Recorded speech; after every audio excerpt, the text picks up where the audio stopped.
Hello everyone.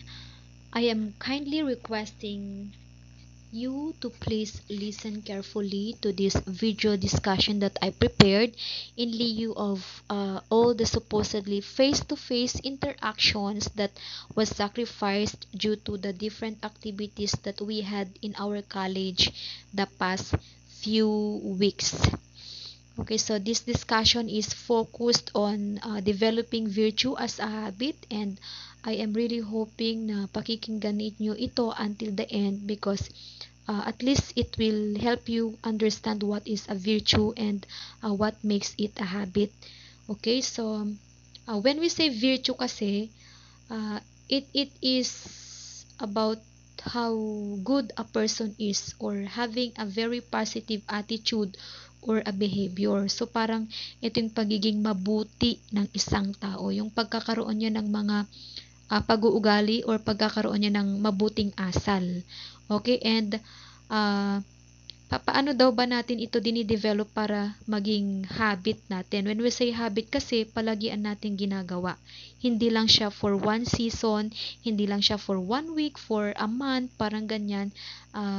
Naging part na natin ito. Naging part na ng routine natin. Lagi na natin ginagawa. So, for example, yung pagkakaroon natin ng mabuting asal, hindi lang sa tuwing may nakakakita sa atin or hindi lang dahil meron tayong hinihintay na kapalit or aware kasi tayo na may maibibigay sa atin na rewards kaya natin ginagawa yon. No. So, we are trying to develop a virtue as a habit. Ibig sabihin, ginagawa natin, we are doing these good things or good deeds because it is already a part of our character. It is already a habit. Okay, so I hope tatapusin nyo itong discussion na ito because this will be included in your final exam. Thank you so much. Okay, so in developing a virtue as a habit, we need first to understand what is a universal values.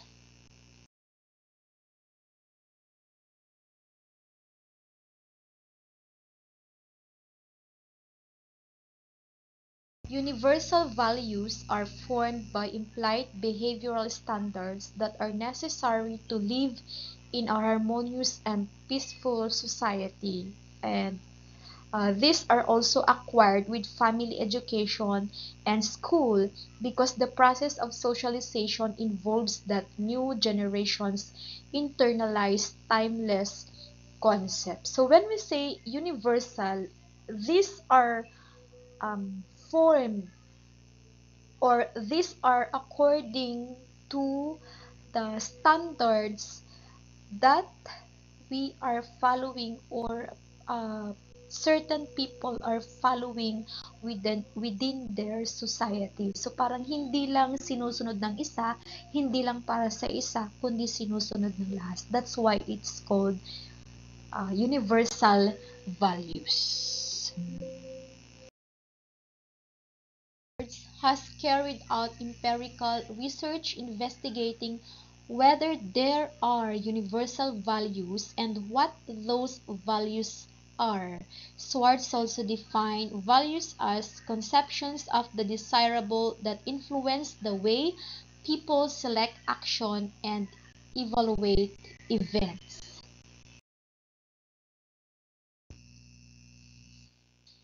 These are the different types of universal values according to Schwartz. Number one, we have power. Power is a social status and prestige, control or dominance over people and resources. So, when you have power, you have control over something or dominance. For example, you're able to control the things around you. You have access, meron kang access. You can change it, you can alter it, or you can control it because you have power. Okay, that is the first type of universal values according to Schwartz. Number two, achievement. Achievement, or it's a personal success through demonstrating competence according to social standards. Or for example, a certain person has demonstrated competence accordingly to, or according to the different social standards, and when his or her goal was achieved, that is called achievement or a personal success. Number 3, the hedonism.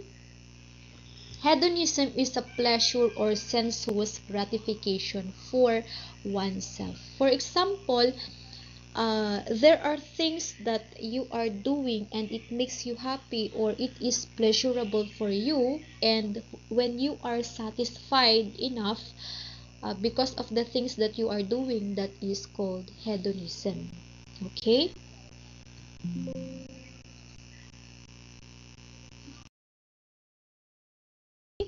The next type of universal values is stimulation, or it talks about the excitement, novelty, and challenge in life. Pag sinabi mo kasing stimulation, parang these are the things na gumigising sa sistema ng isang tao. Parang, for example, nagtitrigger ito ng excitement mo.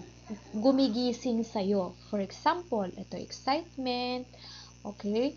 Pagka may mga bagong pangyayari sa buhay mo, ganyan, and it makes you happy or excited. Or novelty. Novelty kasi is, it is something new or unusual, or the quality or state of being novel, or newness, yung pagiging bago.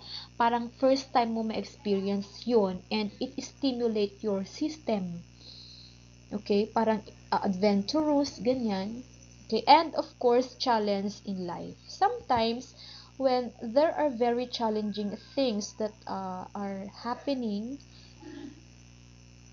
and parang uh, part of it is actually very conscious ka, or parang kasi since it is new, bago sa'yo ito, or it challenge, part of it is mahirap, but a part of it is also very challenging, and it is somehow stimulate you.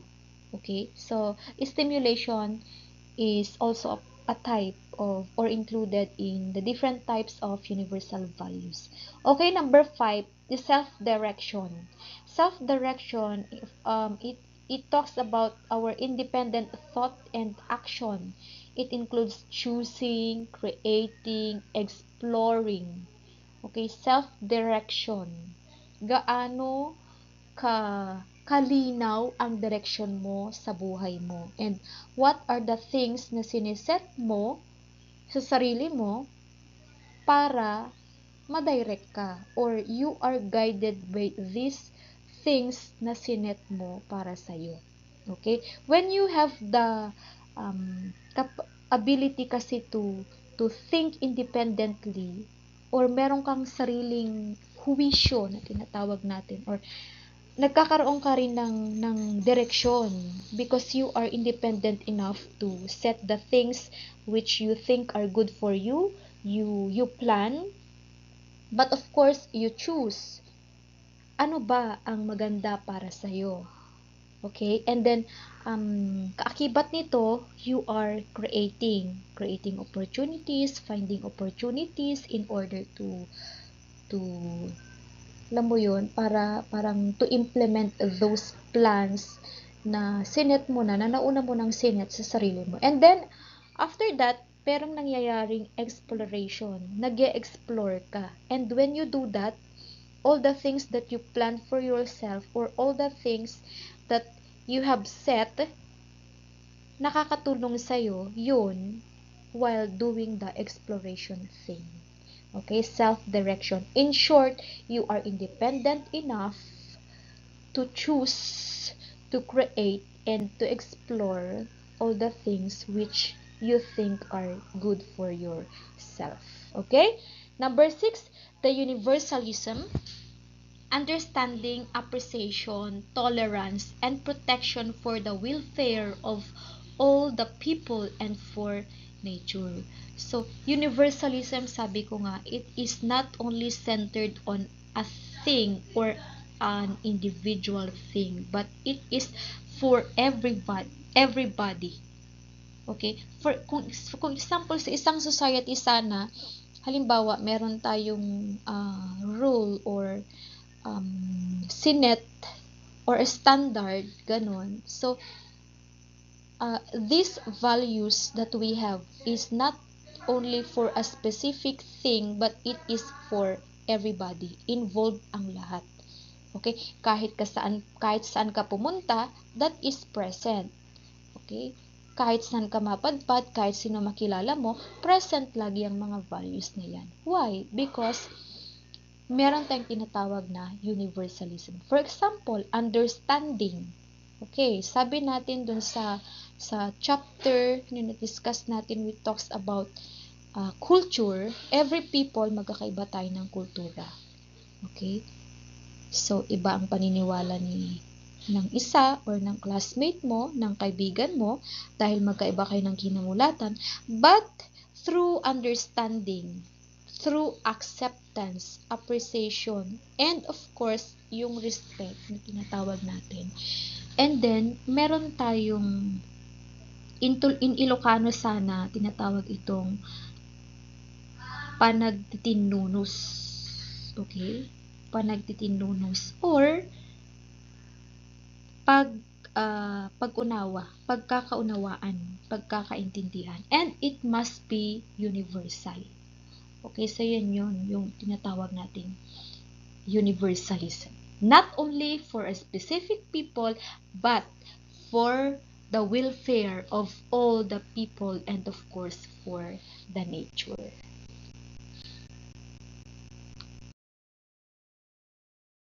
Another type of universal values according to Schwartz is the benevolence. It is the preservation and enhancement of the welfare of the people with whom one is in frequent personal contact. So the definition of benevolence is it is a disposition to do good. Okay, yung paggawa ng mabuting gawain. It is also an act of kindness or a generous gift. Okay, so benevolence is actually doing something good for the people around you, lalo na yung mga taong lagi nating nakakasalamuha. Okay? Yung mabuting ipinapakita natin sa kapwa natin, for example, kung meron tayo or we have blessed with things which we think can help also the people around us, and we give it to them kind-heartedly. For example, tulad nung mga nagdaang bagyo, okay, kung saan maraming mga nasalanta, okay, nasira ang bahay, nawala ng kahanap buhay, naubusan ng pagkain, mga supply, ganyan. And the people who are kind-hearted enough to share their blessings, nagbibigay sila, or yung mga nagdo-donate, ganyan, in order to help the people who are severely damaged by or severely affected by typhoon, the super typhoon Pipito. It is actually an act of benevolence. Okay? Yung pagbibigay natin ng tulong sa mga kapwa natin nang bukal sa kalooban natin at wala tayong hinihintay na kapalit, yun ay act of kindness. And it is called benevolence. Okay? Next, tradition. So, as one of the different types of universal values, tradition is actually centered on having respect to whoever or kahit sinong tao na naiba sa'yo, for example. So, it includes respect, commitment, and acceptance of the customs and ideas that traditional culture or religion provide. Okay. Magkakaiba tayo ng kultura, magkakaiba tayo ng tradisyon, magkakaiba tayo ng paniniwala. Ang bawat isa sa atin magkakaiba-iba ng religion. Kung walang respeto sa pagitan natin, ang mangyayari niyan, gulo. Bakit? Kasi ipagpipilitan at ipagpipilitan natin sa mga kasama natin, sa mga kaibigan natin na iba sa atin yung kinamulatan natin. Okay? Lagi nating wala nang boundary, wala nang nagkikip sa atin to stay with yung mapanatili yung relasyon natin sa mga taong nasa paligid natin. Kasi pinagpipilitan natin sa kanila, hindi, mali ang paniniwala nyo. Ito dapat ang paniwalaan nyo. Ay hindi, mali ang kultura ninyo, mali ang tradisyon ninyo. Luma na yan. Ito dapat. Kasi ito ang nakagisnan ko, ganon. So, kung walang respeto, kung hindi present yung respeto sa pagitan natin, tiyak magkakaroon ng gulo. That's why tradition is included in the different types of universal values because it talks mainly about having respect and commitment and also acceptance to whatever differences that we have mula sa ibang tao. Ganon. Okay? So that is tradition. Okay, so another type of universal values, according to Zwartz, is the conformity, the restraint of actions, inclinations, and impulses likely to upset or harm others and violate social expectations or norms. The definition of conformity, it is actually an action in accordance with some specified standard or authority. So, pag sinabi mong conformity, ibig sabihin nito,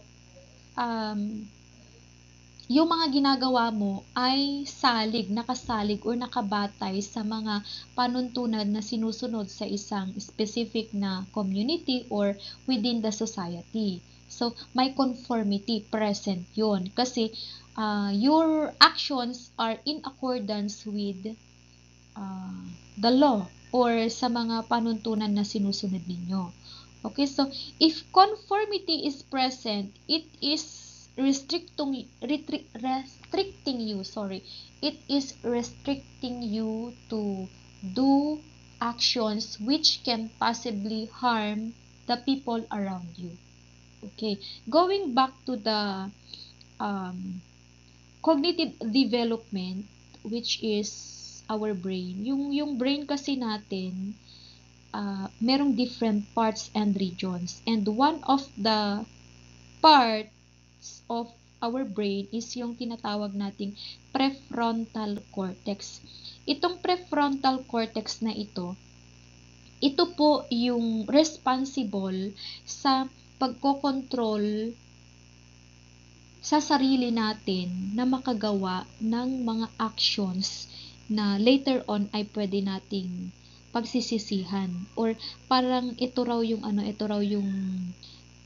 nagsisilbing preno natin na, for example, we are at the height of our anger and kung hindi pa mature yung ating prefrontal cortex, it is possible na makagawa tayo ng actions na pwedeng maka-harm or makasira, makasakit sa kapwa natin. Kasi nga hindi pa raw nag-mature yung prefrontal cortex natin. But habang tumatanda ang tao, nagmamature yung prefrontal cortex na responsible sa pagkokontrol sa emotions natin or yung pagkakaroon natin ng impulsive behavior. Yung parang paggalit tayo, may mga nagagawa tayong actions na pwedeng makasakit sa ibang tao. So, since kung matured na yun, so we have the ability to control our feelings or our impulsive behavior. So, going back to this conformity thing, which is one of the type of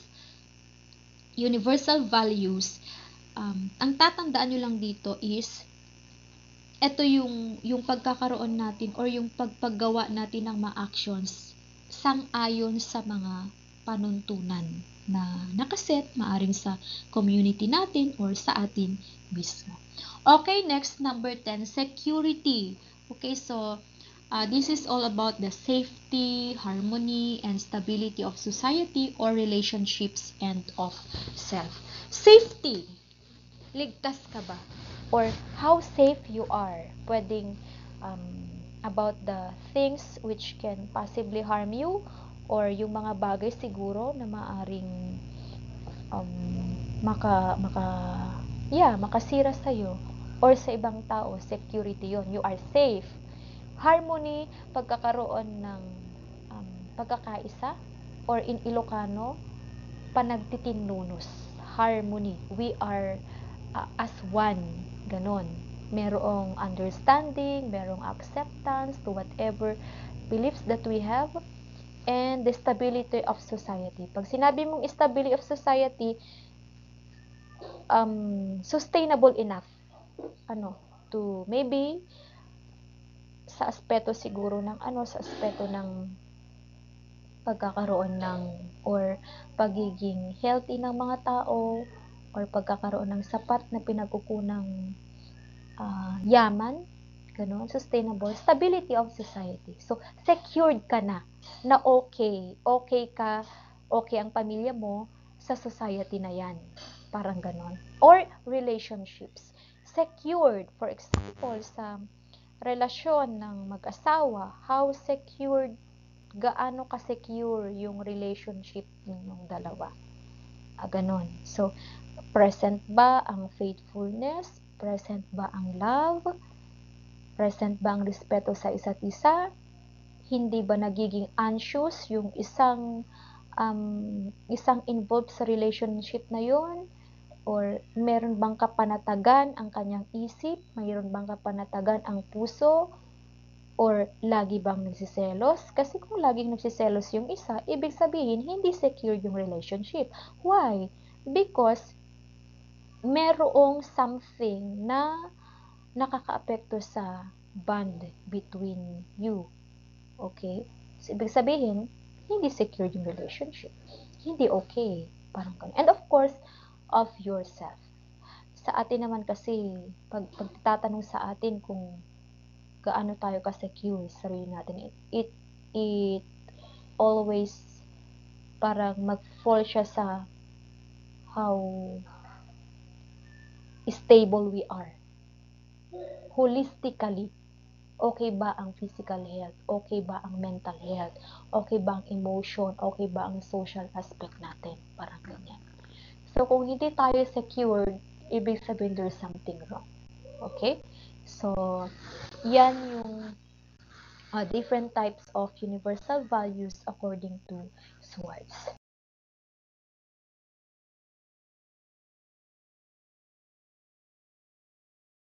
Next, let's proceed to understanding the basic universal human values, and we have 11 here. The first one is happiness. What is happiness again? So happiness is a state of well-being and contentment, or having joy within us. Yung masaya tayo, pero mas malalim pa dun sa word na masaya, maligaya. Gaano tayo kaligaya? Okay, so it is included in the basic universal human values kasi nga it is also a pleasurable or satisfying experience. So for example, um, there are things that you want in life and it was already provided, or you have already achieved it, and that makes you contented, or it feels so satisfying. It is considered your happiness. Nagpapasaya sa'yo.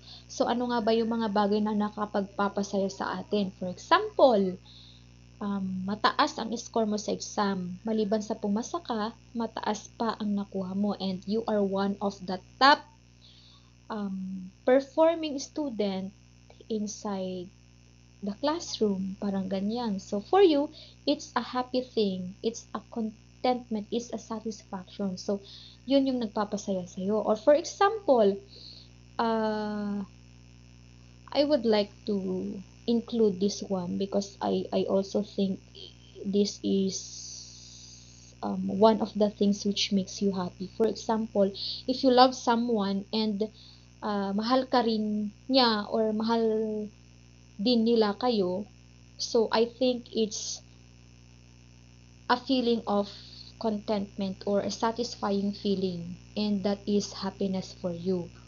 For example, for me naman, what makes me happy is kapag nakikita ko yung family ko na okay, pag masaya, stable, ganun, and it feels so satisfying to see every member of my family na walang nagkakasakit, parang ganun and everything. And I think it is a very satisfying thing.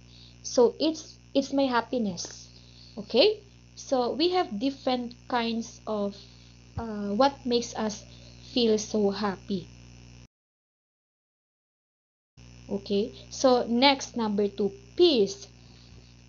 Peace is actually having um, payapa, payapang isip, payapang puso, payapang buhay. Pag sinabi mo kasing peace, walang gulo, tahimik lang. It is a state of tranquility or quiet, such as you are free from civil disturbance, excuse me, civil disturbance or walang giyera sa atin. Okay?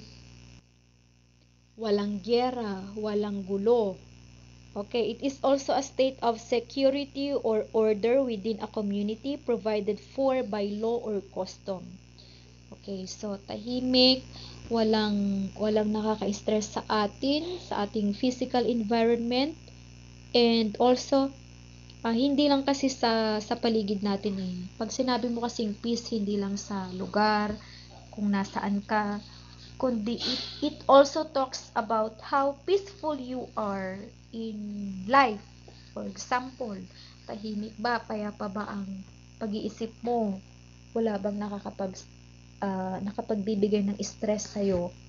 Wala bang nakapagpapabigat ng puso mo? Kasi kung wala, panatag ka, ibig sabihin, the presence of peace is nandyan. Okay? Or there is a presence of peace in your life.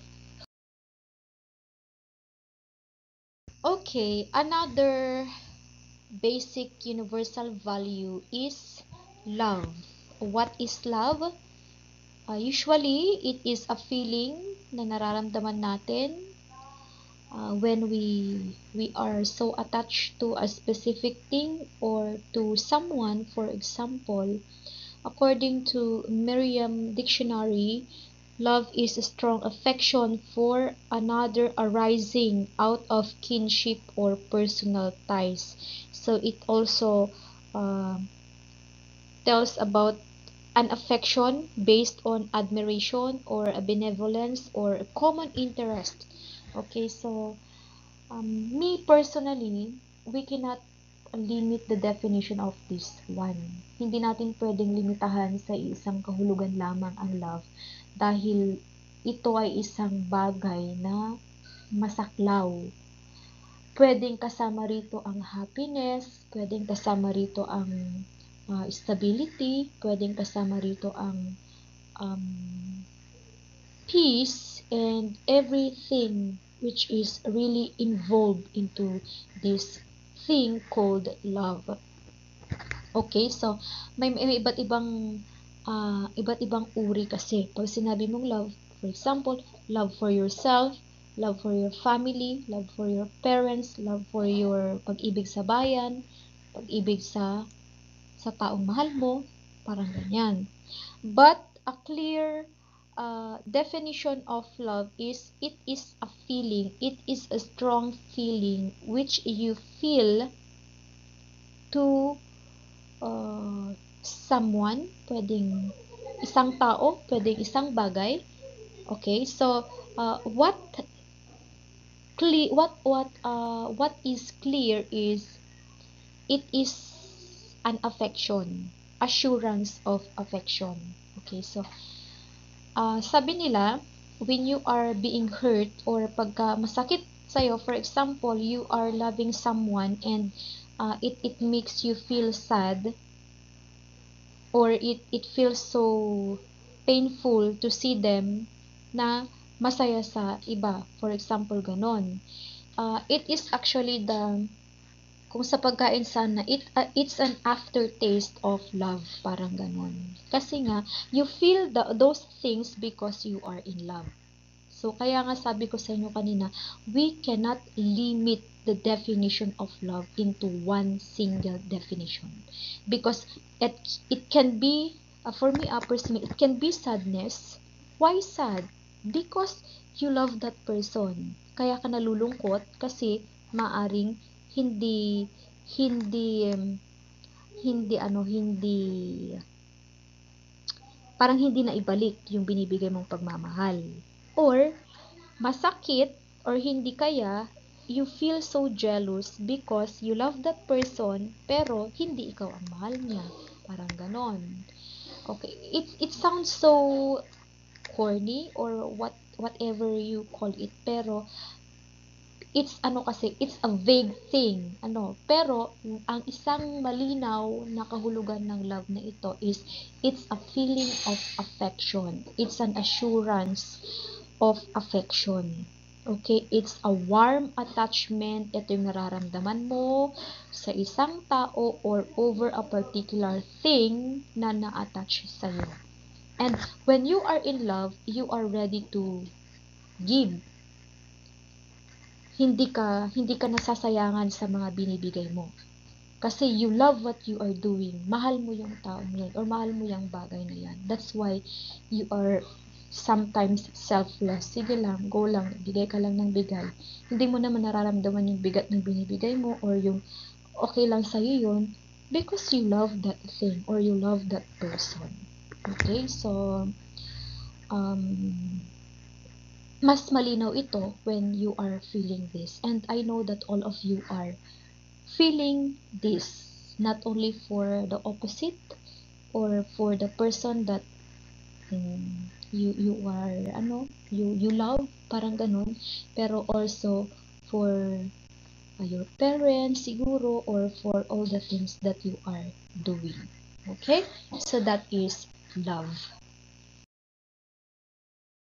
Okay, another one is freedom.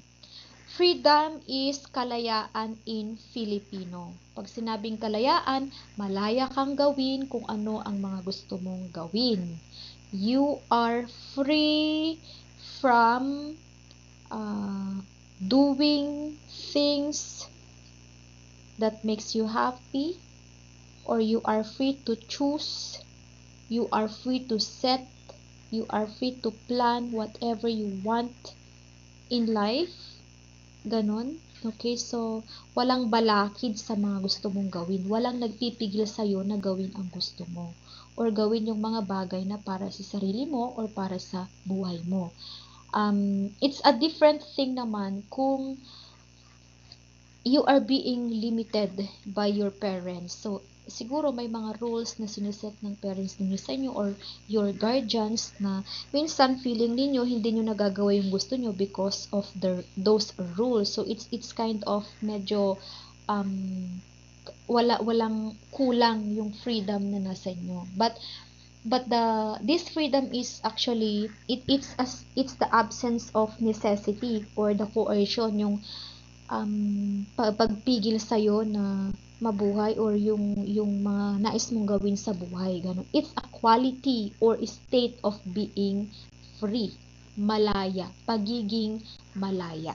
Okay, so and that is included in the basic human or basic universal values.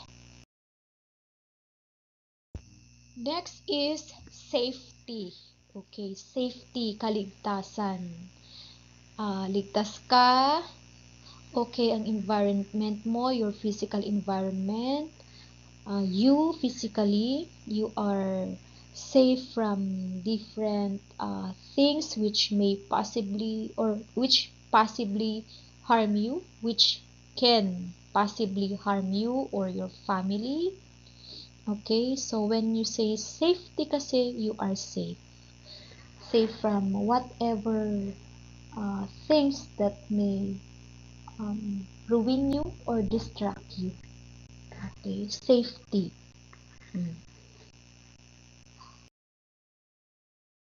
Okay, so another basic human universal values is intelligence, or in Filipino, katalinuhan. Okay, so intelligence is the ability to learn or understand or to deal with new or trying situations. It is also the ability to apply knowledge, to manipulate one's environment, or to think abstractly as measured by objective criteria such as, for example, sa mga exam ninyo, nasasagot ninyo ng tama yung mga questions doon, ibig sabihin you have that intelligence. Or in other cases naman, you are able to use your power of reasoning, or meron kayong parang na-explain nyo yung isang concept, parang ganun. And sa mas malalim naman na pagpapakulugan ng intelligence, kasi we have different, according to prominent theorist, so meron tayong iba't ibang karunungan or katalinuhan, yung anong tinatawag nating multiple intelligences. So may mga ibang tao na magaling sa, for example, sa written or sa verbal, ganon. Yung iba naman magaling sa numbers, yung iba naman magaling sila sa bodily kinesthetics, mga ganon, and many more. Okay, so intelligence is actually included in the universal values because this is a thing which help the person to live, okay, to interact, to survive, to interact with other people. Okay, nagagamit niya ito. Why? Because our mind is involved dito. Okay, so yes, intelligence or katalinuhan ng isang tao. Okay, another one is human respect or respeto. Pagkakaroon ng respeto ng isang tao, paggalang. Okay. Ano man yung pagkakaiba natin, ano man yung ikinaiba mo sa iba pang mga tao, sa iba pang grupo, ganyan. It is very important that we have respect. Meron tayong paggalang sa iba. Kasi kung wala ito, sabi nga natin, walang harmony, walang pagkakaunawaan, and it will soon it will lead to, or it can lead to chaos or kaguluhan. Okay, so respect is very significant, especially in cases which requires this one or requires understanding, specifically kapag magkakaiba tayo ng paniniwala, ng kultura, ng tradisyon, ng kinamulatan, ng uri ng pamumuhay. Okay, ano man yung pagkakaibang yon, kung meron tayong respeto sa isa, harmony is very possible. Okay? Next is equality, or in Filipino, pagkakapantay-pantay. Sa ngalan ng batas or whatsoever which is involved within the society or in our society, equality is very important. And it must be seen when, regardless of who you are, regardless of your background, when it comes to law or to rules, dapat nakikita ka rin. Lahat ng tao dapat nakikita or merong pagkakapantay-pantay.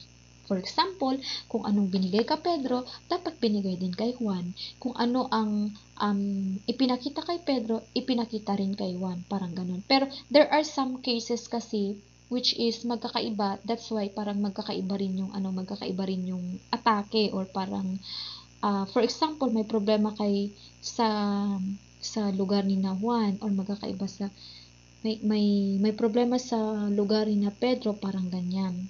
Kung magkaiba naman sila ng case, at least merong ginawa yung system natin, or for example, yung mga nagli-lead sa atin, for example, sa politics, parang ganyan.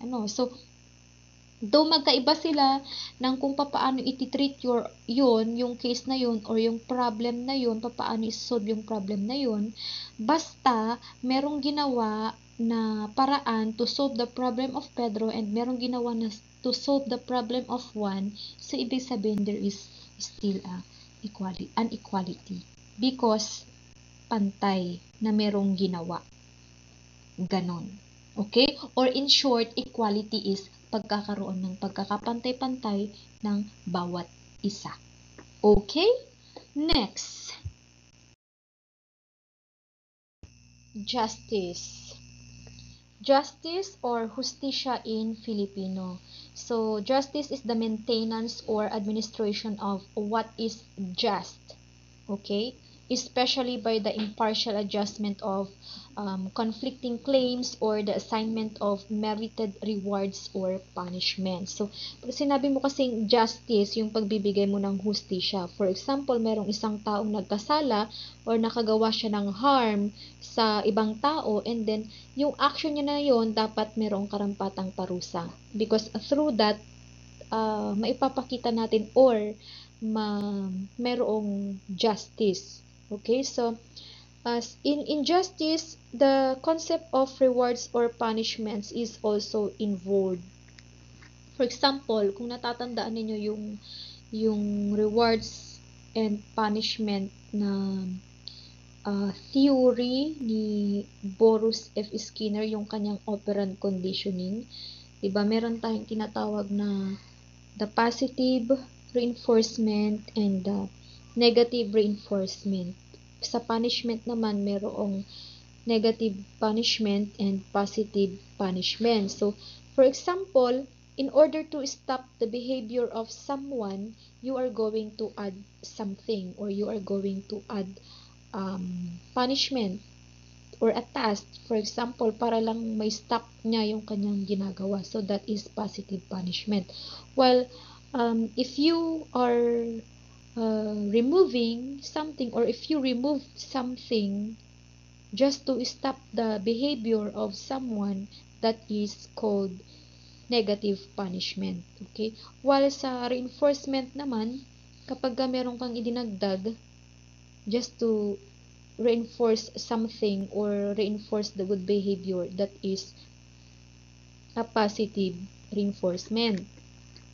While kung meron ka namang inalis para mas lalong ma-reinforce niya yung good behavior niya, that is positive reinforcement because you are giving a reward. So, in the concept of justice naman, if someone, if a person has violated others' rights, for example, then nagkasala siya, it must be punished dahil na-violate niya yung rights ng iba. Okay, so lahat tayo may karapatan. Walang sino man ang pwedeng pumigil or magtanggal sa atin ng karapatan na yon. And kapag once na na-violate yung karapatan natin na yon, yung specific right natin na yon, then it must be treated justly. Pag sinabing justly, ng pantay. Okay? Pagkalooban ka ng pantay na pagtingin ng batas, okay, ng lipunan, ganon. So, that is justice. When we are treated justly by the law or by the people around us. Pagbibigay hustisya. Okay? Okay. Another one is nature. Okay, nature can be defined differently. Pwedeng nature is the external world in its entirety, or a natural scenery, or it talks about the place where we are living. And another definition is it is a disposition or a temperament, or pwede ring it is the inherent character or basic constitution of a person or a thing, or pwede ring it's a humankind's original or natural condition. So, pwedeng ito yung pagka natural ng isang tao. Okay, so ito na yung pagiging ikaw mismo, yung pagiging tao mo. Okay, pwede yun. Ano ba yung nature mo? Parang ganun. So, is it your nature to be kind to the people around you, or is it already your nature to be someone who is faithful or loyal, or being just a kind person? So yun yung other definition of nature. Well, kung we are focused on the world or the natural scenery, so siguro, since this is included in the in the basic universal values, parang uh, you must also take care of your nature. Okay, but in ethics kasi, it is more of our inherent character, or yung parang innate, yung nasa atin na character natin. Pwedeng ito yung your personality, parang ganun. Okay, so that is nature. The last one is health. Yan, health, or yung kalusugan natin. Gaano tayo kalusog? And pag sinabi mong malusog, dapat in every aspect. Pwedeng our physical health, mental health, emotional health, our social aspect, socio-emotional aspect, even our spiritual. Okay, so it is included in the basic universal values, because sabi nga nila, parang lagi lang sinasabi na, even though you have so many plans in this world, or kahit gaano karami ng plano mo sa buhay, ng gusto mong gawin sa buhay, if you are not healthy enough to achieve all those things, then mananatiling imposible lahat ng mga planong yon. So, first and foremost, if you are very passionate in achieving all your goals or all your dreams in life, then it should be, or it must be, a requirement to take care of your health. Okay, so paano ba maging malusog? What are the things na kailangan ng physical health mo? Yun dapat ang binibigay mo sa sarili mo. What are the things na kailangan ng mental aspect mo? Yun dapat ang ibigay mo. Yun dapat ang hanapin mo. What are the things which are good sa emotional aspect mo? So yun dapat ang pinagsisikapan mo na ma-achieve. Okay, so because when you are healthy, then all the things, or all the goals that you are already aiming to achieve in life will be possible.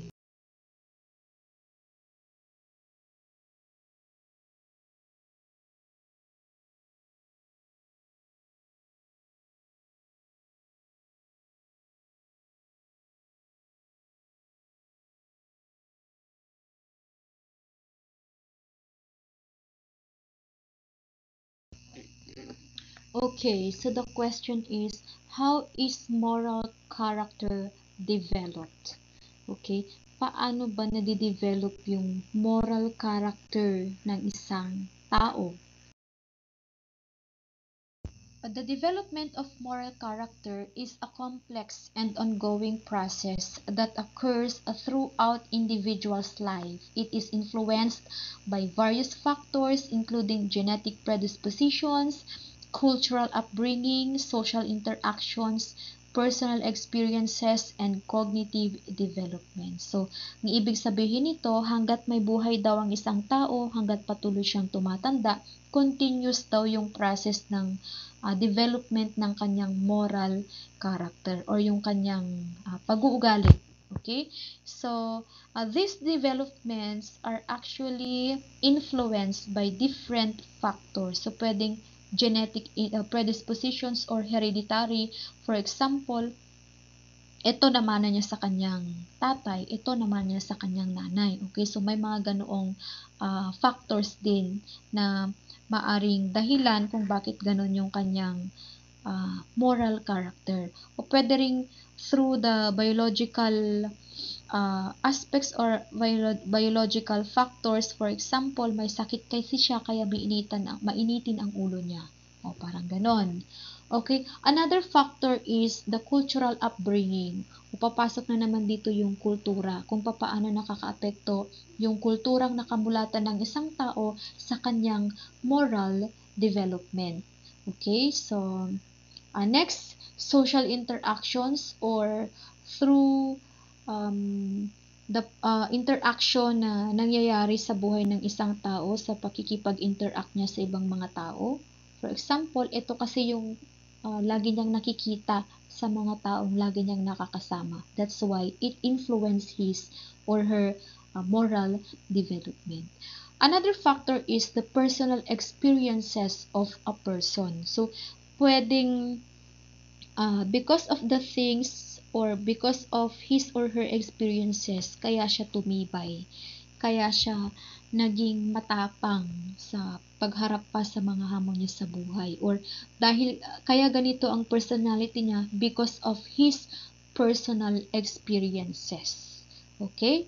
So, and lastly is yung kanyang cognitive development. So, just like any aspect of development,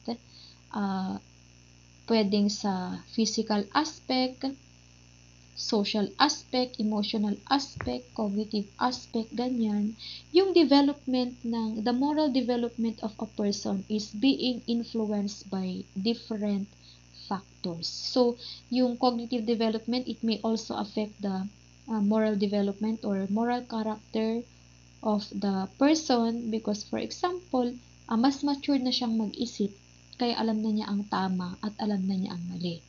Okay, so, parang ganun. Okay, so that is the development of moral character of a person.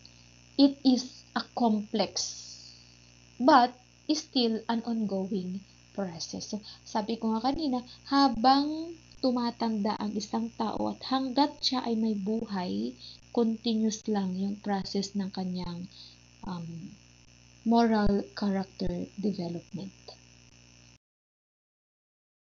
Okay, so in order to understand moral character, it is defined as the collection of qualities and virtues that individuals possess, shaping their ethical behavior and guiding their actions in accordance with moral principles. So, it encompasses traits such as honesty, integrity, empathy, and fairness. So, pag sinabi nating moral character, it is having the good qualities or virtues. Sabi natin kanina, pag virtue, it is the positive behavior or having a very good attitude or very good values of a person, yung pagiging mabuting tao niya, yung pagkakaroon niya ng mga qualities na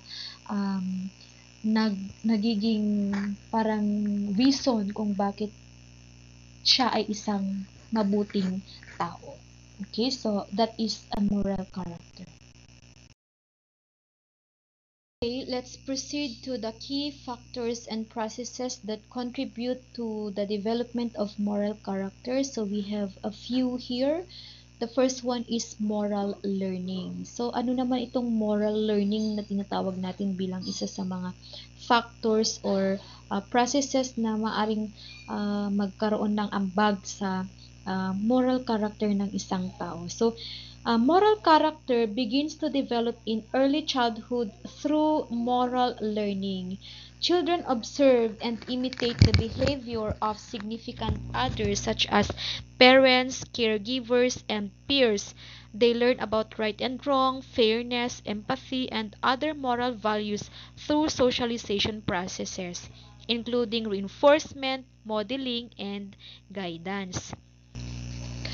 Sabi ng mga nakatatanda, habang bata pa raw ang isang bata, kinakailangang maturuan na siya ng tama. Okay? Because those are the critical times na fresh pa ang utak ng isang bata, or fresh pa yung kanyang pagkatao. That's why it is very important na makita na nila kung ano ang tama para yun ang magaya nila. Kasi nga may mga stage talaga na very magaling silang manggaya. Kaya nga 'di ba yung theory ni Albert Bandura, kung natatandaan ninyo, yung kanyang Bobo dolls, na by certain age or certain stage sa development ng isang tao, kung saan yun yung ah, pinaka malinaw or pinaka mas nai-imitate ng mga bata or nagagaya ng mga bata kung ano man yung kanilang mga nakikita. So, as a contribution to the moral character of a person, it is very important na habang bata pa lang sila, maituro na ng kanilang mga bagulang or ng kanilang mga guardians yung tamang gawain, because it will help them grow well.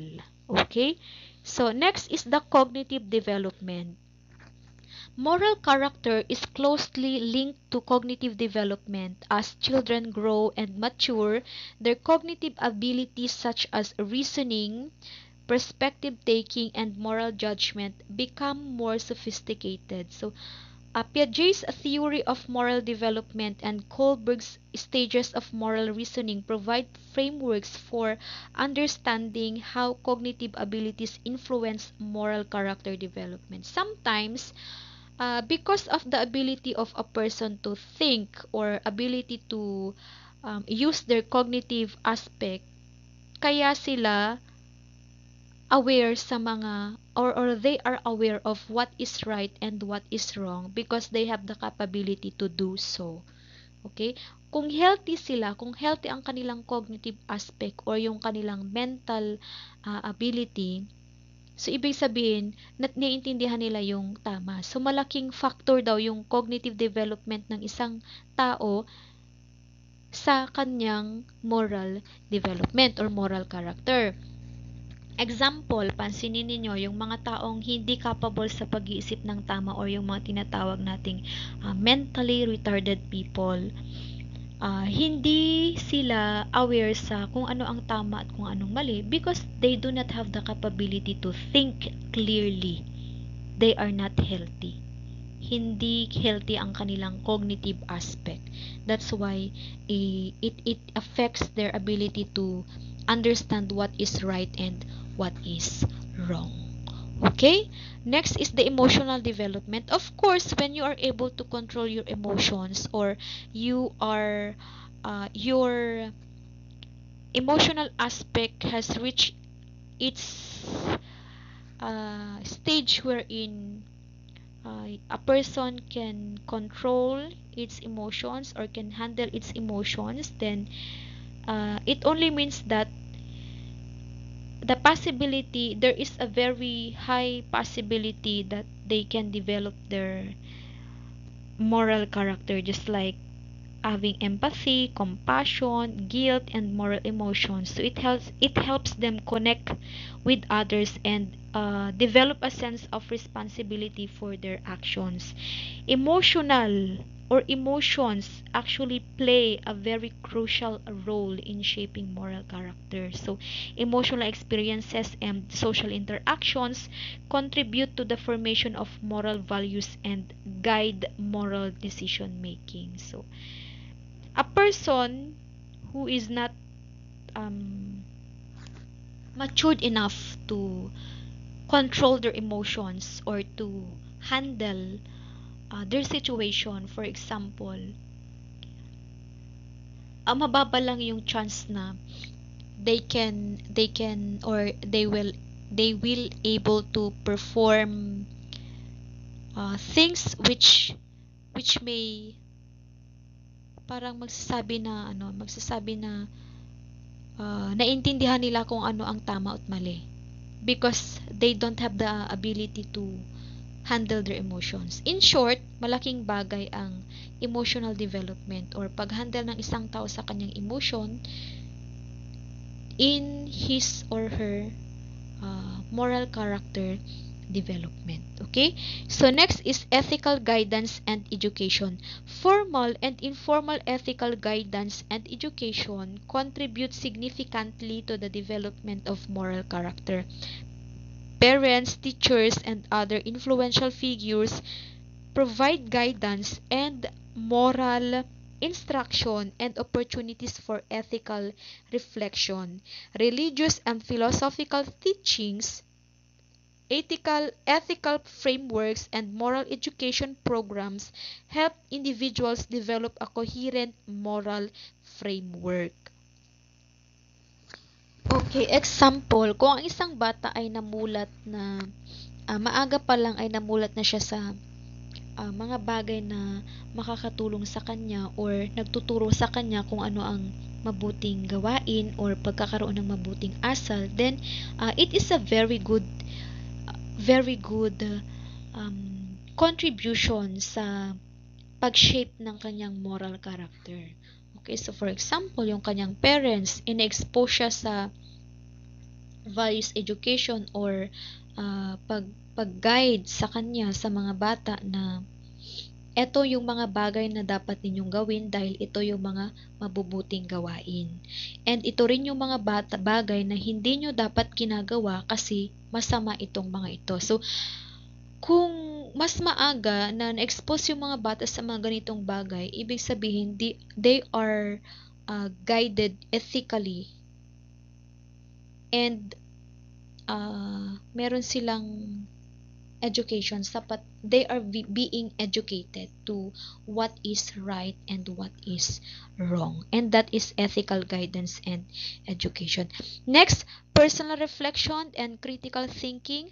The development of moral character involves personal reflection and critical thinking. Individuals need to question and evaluate their own values, beliefs, and actions. Parang meron tayong laging reflection or ano ba yung mga reflective practices natin. For example, bago tayo matulog, what are the things that we are consistently doing in order for us to reflect on our own kung yung mga ginawa ba natin sa maghapon ay okay o hindi.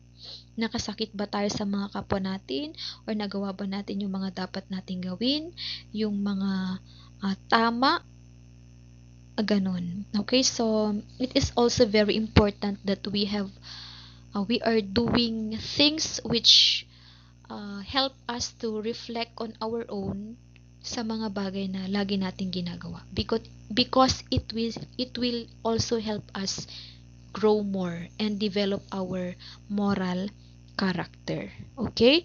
Next, number 6, social interactions and role modeling. So, gaya ng influence nitong nabanggit natin kanina, yung social interactions and role modeling. So, for example, sa mga bata, yun nga yung may stage talaga na very nanggagaya sila. So, kung ano yung nakikita, naririnig nila, yun yung mga nagagaya nila. Okay, so since ang social interactions natin or the people around us can influence us or our moral character, the development of our moral character, it is also important to evaluate.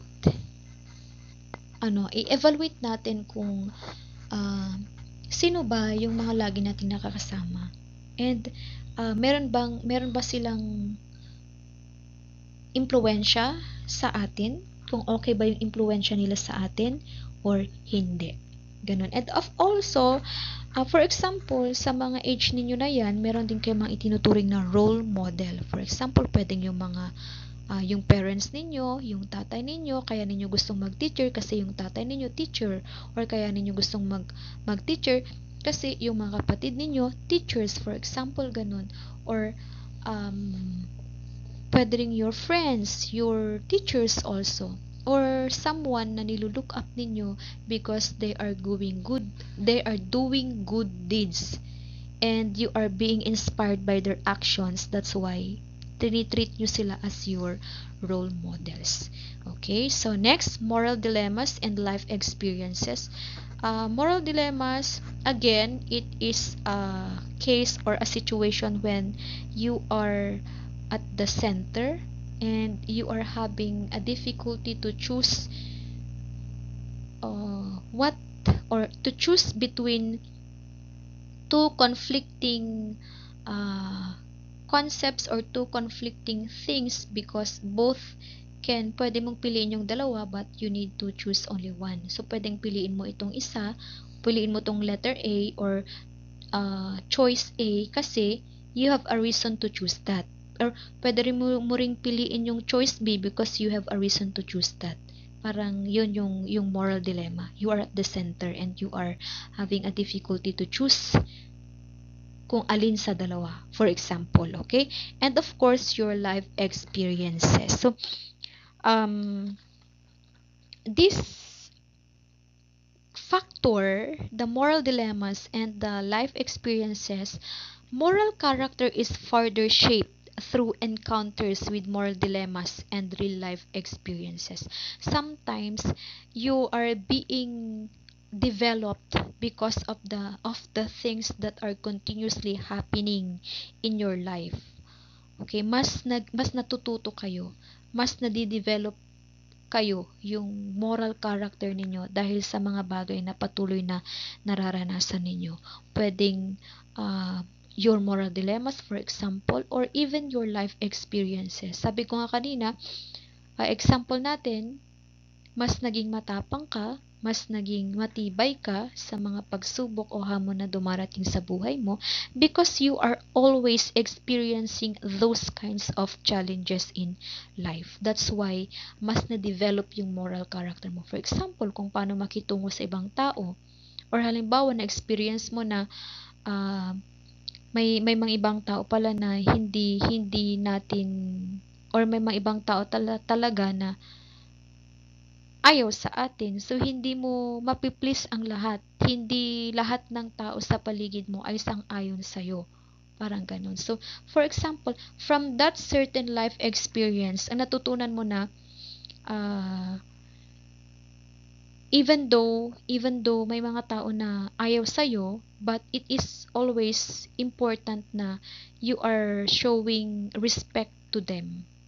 Agree man sila sa'yo o hindi, but at least on your part, nagbigay ka ng respeto. Parang ganun. Okay, so, yun yung different factors which affects or can contribute to the development of our moral character.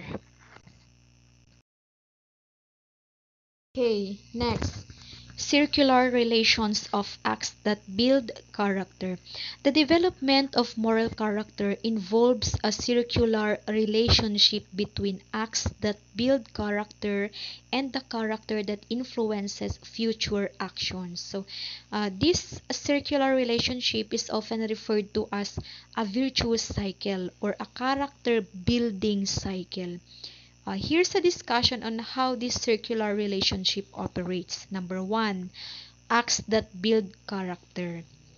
Engaging in moral acts and behaviors can shape and strengthen one's character.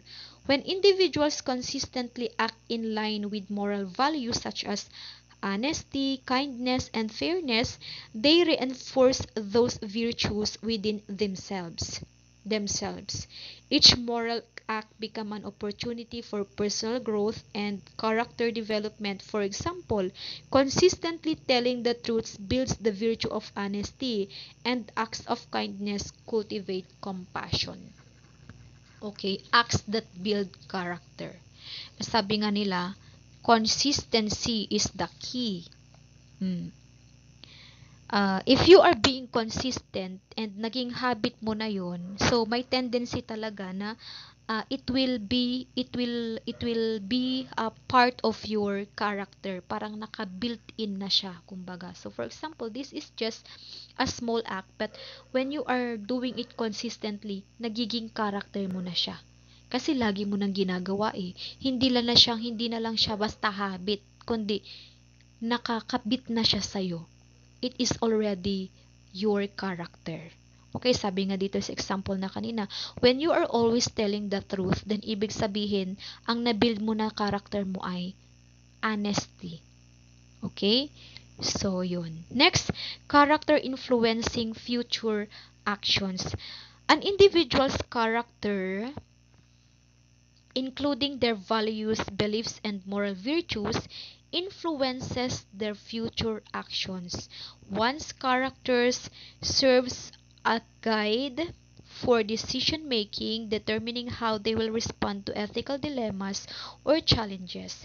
Individuals with a strong moral character are more likely to act consistently with their values and principles, and their actions further reinforce and strengthen their character. So, sabi nga rito, an individual's character, for example, their values, beliefs, moral virtues, ganon, it can influence their future actions. How? For example, you are being uh, kind. Okay, you are being kind today. So, if you develop that as a habit, then in the future, your kindness may be a good influence, or it will affect your future actions. Okay? Next, reflection and self-awareness. So, parang it is also connected to what we have mentioned earlier, which if you are having practices in which you are reflecting, or you are having reflections to whatever deeds or whatever things you have done, for example in your everyday life, ganon, it's a good thing, or it's a good practice actually. So the circular relationship between acts and build character, or the character itself, involves reflection and self-awareness. So when you are aware of yourself, or the actions that you are doing, parang nade-determine mo kung ano yung mga bagay na hindi ka nais-nais pero nagagawa mo. And then it will help you to at least limit those things, because you are already aware that it will makakasakit sa ibang tao, parang ganun. Okay, so it is really very important to be self-aware, and reflection or self-reflection is very helpful. Okay, next is feedback and accountability. The circular relationship is also influenced by external factors such as feedback from others and accountability mechanisms. Other observations and feedback on individuals' behavior can reinforce or challenge their perception of their own character. Holding individuals accountable for their actions, whether through social norms, institutional rules, or personal commitments, contributes to character development by encouraging consistency between values and actions. Okay, parang sa inyo, you are future teachers. Okay? So, kunwari na nagtuturo na kayo, may mga estudyante na kayo, and one of your student is consistently doing something which can ruin not just himself or herself, but also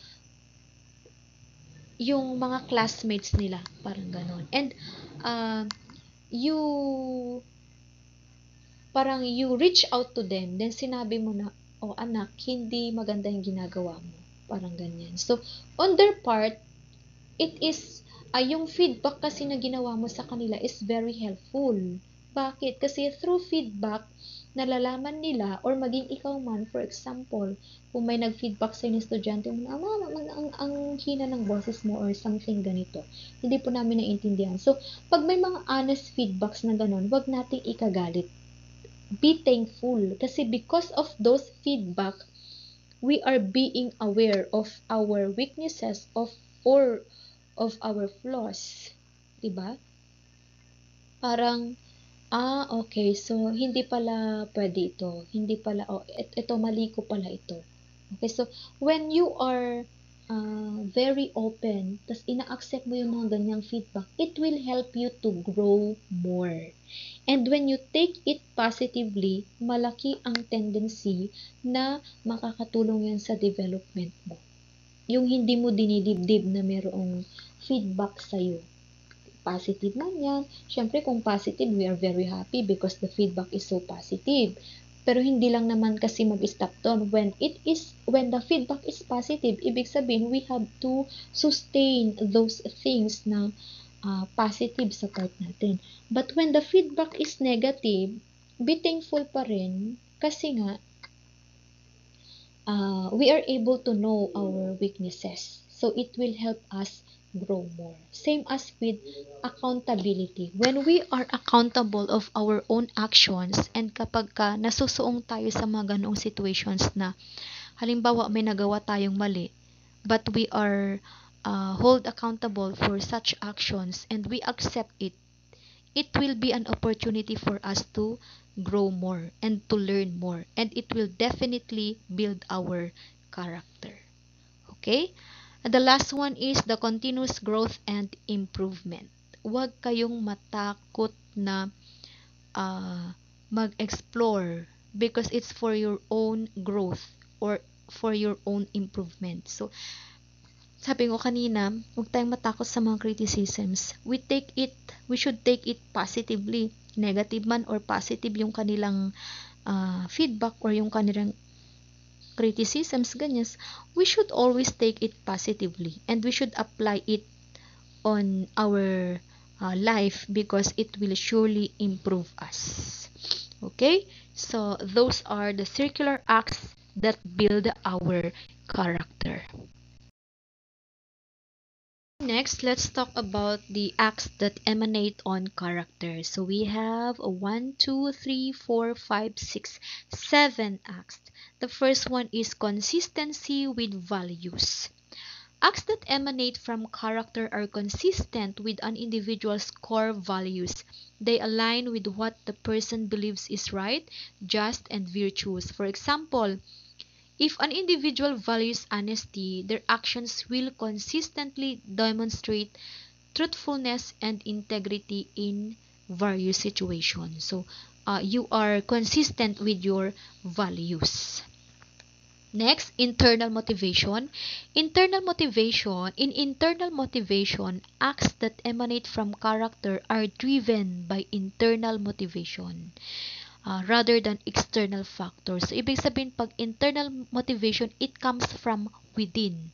Okay, so they arise from individuals' genuine commitment to ethical principles rather than seeking external rewards or avoiding punishment.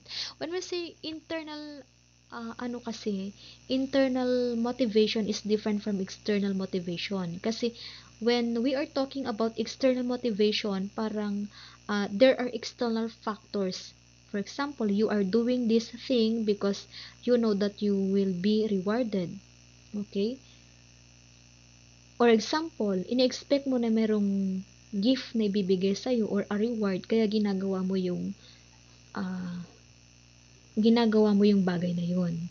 While pag internal motivation is, it is a genuine thing. It comes from within dahil gusto mo talaga and it is already a part of your character. Okay, next, moral courage. Acts that emanate from character often require moral courage. It takes courage to stand up for one's values, confront wrongdoing, or make difficult ethical choices. Individuals with strong character are more likely to demonstrate moral courage in the face of adversity, even when it entails personal risk or sacrifice. Sometimes it is also very hard if you are witnessing a thing which is you think injustice or hindi maganda, for example. But when you have a moral courage, for example, when you are witnessing such things which harm or parang it violates other people's right, ganyan.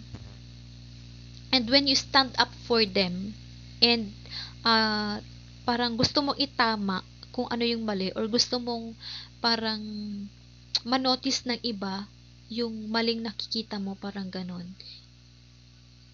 a moral courage yun. You have a moral courage because you have the courage to stand up for one's values. For example, meron kang nakitang tao na nagtapon ng basura sa ilog. Nakita mo yun, alam mo yun, mali. Okay? So, anong gagawin mo?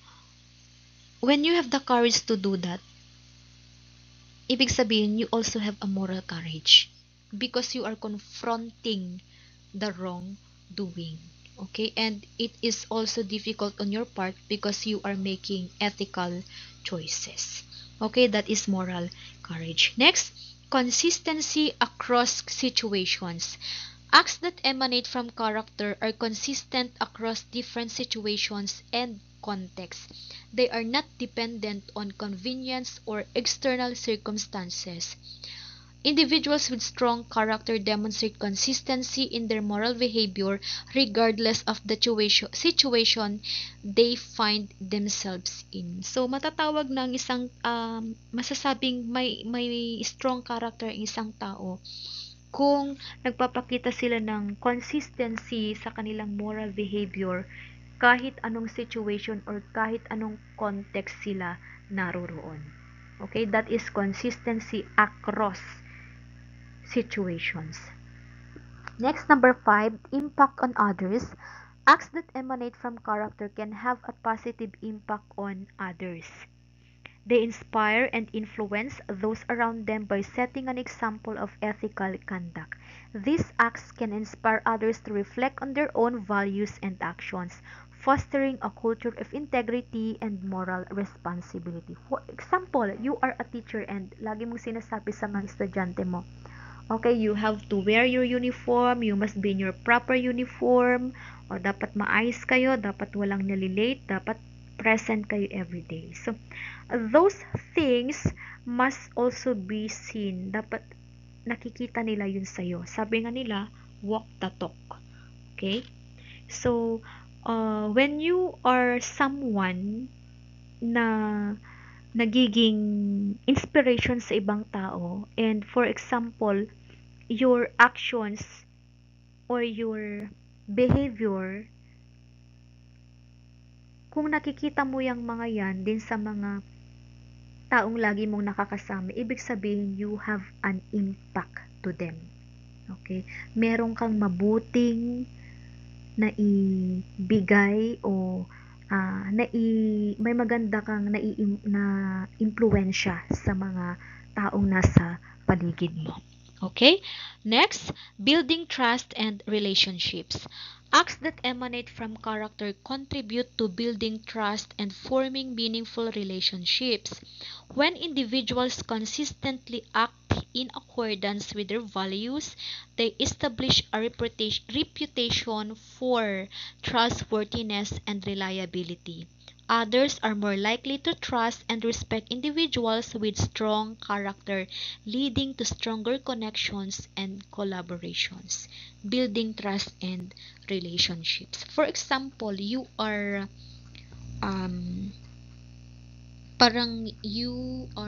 establishing a business, okay? And you are looking for possible stakeholders or possible customers, okay? So, you have to be very honest with them. Kasi, if they trust you, nakakapag-build ka na, nakakapag-create ka ng strong relationships. Okay? So, trust is very important. When you are, nagsisimula ka pa lang na mag-build ng relationship, very important talaga yung pagkakaroon ng tiwala. Sabi nga nila, once na broke ang trust, mahirap na ibalik yun. Maybe may mga tao na nakakapagpatawad, but it's not easy to forget. Okay, so yun, the connection of building trust and relationship. Pagka ini-establish mo or binubuo mo pa lang yung relationship na yun, dapat ang maging pundasyon ay tiwala. Huwag sasayangin yung tiwala. Kasi nga, uulitin ko na naman, once na nasira ang tiwala, mahirap na pong ibalik yan. Okay? And lastly, long-term effects. So, ano naman ito? Tungkol saan naman ito? Acts that emanate from character have long-term effects on personal growth and development. Engaging in virtuous acts reinforces positive character traits and strengthens one's moral compass. Over time, these acts contribute to the cultivation of a strong and virtuous character, influencing future actions and shaping one's overall moral behavior. So, for example, lahat ng mga characters na na-build sa'yo, nagkakaroon yan ng long-term effects. Pwedeng magiging foundation lahat ng yon for possible influence sa mga future actions ninyo. And of course, magiging makakaano mo na yan hanggang pagtanda mo na yan. And meron kang magandang impluwensya sa mga taong nasa paligid mo.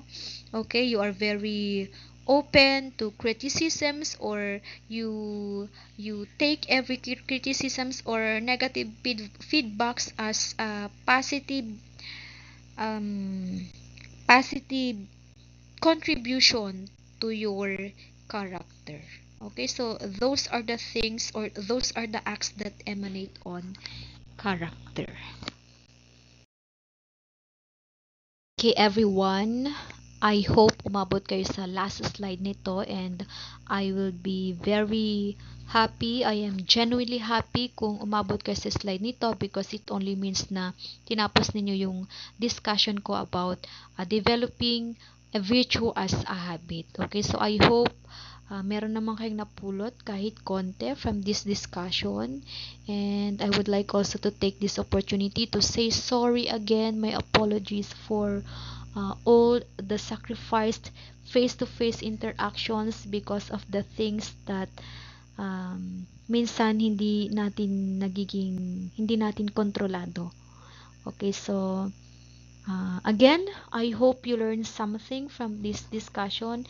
Please, kung hindi nyo naintindihan, ulitin ninyo, and you have to study your book, because this will really be included in your final exam. Good luck on your final examinations. God bless you, everyone.